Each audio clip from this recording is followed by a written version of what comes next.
I am the Tofu Golem. Please enjoy the video. You start by installing a compatible Google Services layer on your Huawei if Play Store is missing. This lets Google Meet run. Once done, install Google Meet from Play Store and sign in with your Google account so your calendar and contacts sync. Make sure you grant camera, microphone, and notification permissions. Without those, video and audio fail.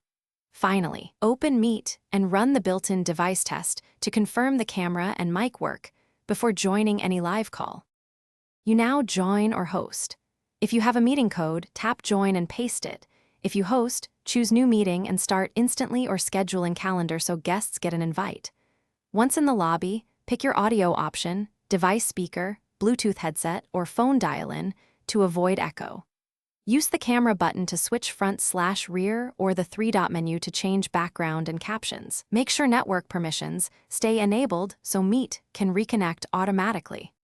You finish by tapping Leave Call. If you recorded, check Google Drive for the file and saved chat in the event. If audio or video drops, first toggle camera and microphone permissions, then restart Google Meet and try switching from Wi-Fi to mobile data or vice versa, because network issues are the most common cause. If the app crashes repeatedly, clear Meet cache, update your Google Services layer and Play Store apps, and reinstall Meet as a last resort to restore stability. Thanks for watching. Consider subscribing if we helped you today.